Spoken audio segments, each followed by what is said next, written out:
Ming Chi Kuo and Digitimes are kind of agreeing on what they're expecting the next generation iPhone SE to be, and I know a lot of us are thinking, wait, this is too soon. iPhone SE is once every 4 years, but I'm talking today about why Apple probably wants to rush the third gen SE and why it essentially has to be boring. Let's begin.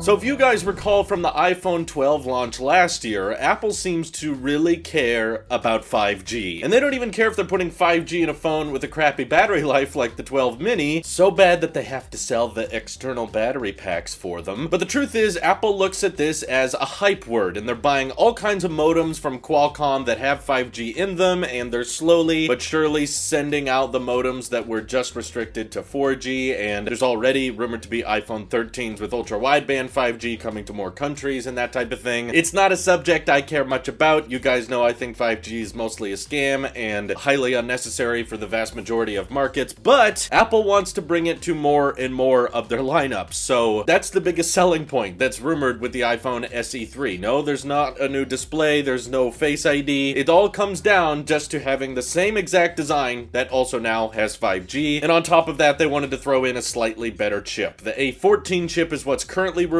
although I find that just a tad bizarre because every iPhone SE in the past always gets the latest iPhone CPU because the bulk of the money spent on that chip is not in manufacturing but mostly in R&D. So once you're mass producing it, it's typically not that hard to throw it into another device. That's why the first generation iPhone SE got the A9 chip and now this one has the A13. That was the latest at the time it launched, but this time they're saying A14 chip, and of course it's rumored to come out in the first quarter or second quarter of next year. And those are the only changes they've mentioned, but I think there's a very intentional reason that Apple is not updating the design, and it's because the differences between all of these different iPhones in the lineup are getting smaller and smaller. Apple has seen the success of the iPhone XR and iPhone 11, and they've seen those become the most popular iPhones in the world, and they know that if they started to make a smaller, cheaper sized iPhone that had so much of the flagship features we want, like an OLED display or even Face ID, then everyone would start flocking to that model, and there would be very little reason to opt for a more expensive iPhone, because that would prioritize all the things everyday consumers care about. So the dated, boring design with the home button and Touch ID on the SE that we know and love now, that's the only thing that's going to prevent it from cannibalizing all future iPhone sales. So I'm sure there are ways of Apple probably making iPhone 11 and XR products cheaper, but they're probably going to avoid it. For one, because they know there's likely some people out there that like having a home button and they like having Touch ID, but they still want to be able to buy a phone and hold on to it for many, many years. So there's certainly a market to keeping around an iPhone that still has a home button and still has bezels that are quite noticeable. And it's also the only iPhone they sell today that doesn't have a notch. So I could see some people saying this is the perfect phone for me, not too expensive, but still gonna get many years of software support because it has the latest silicon. So I don't think it's a purely selfish reason for them to not update the design of it, but getting it out earlier rather than later because they want to have as many 5G iPhones on the lineup as possible makes a lot of sense to me based on how much they've rushed, the iPad Pro to have 5G, despite the use cases of that being very pointless in my opinion. They want to make good use of their contract with Qualcomm and make sure that those modems are getting into as many devices as possible, and once we get new iPhones in September, I imagine either the XR or 11 getting discontinued, probably the XR, and then the iPhone 11 will be the only iPhone Apple still sells that doesn't have 5G, and the deal will be really good. You'll have a dual camera device with an A13 chip and a pretty decent 6-inch display, Face ID, and for $500, you would think that would sell really, really well, but if Apple's able to say this is the only iPhone that doesn't have 5G, in my opinion, that makes it awesome. I'm like, great, you don't need 5G, but for Apple's marketing department, they get to say, well, the iPhone 11 just has objectively slower cellular speeds, so if you're an idiot, you would buy that really affordable, well-built iPhone that covers the basics for what majority of our customers need, but you're smarter than that. We acknowledge your intelligence, and that's why we're gonna encourage you to get the iPhone SE 3rd generation, because this one has 5G, and it has a crappier battery life, so you're probably gonna have to get some kind of battery case or more accessories for it. And that's something that was not included in the leak and has not been rumored at all. I'm no leaker here, but something I would suggest for the iPhone SE 3, since it hasn't been updated since 2020. I don't know why, but for some reason I still feel like like the SE is new, despite it being over a year old now. It feels like it just came out. But if they're releasing another one and you can't update the front because that would cannibalize the rest of the lineup too much and it's just a spec boost and there's not many design changes, could Apple maybe throw in Magsafe?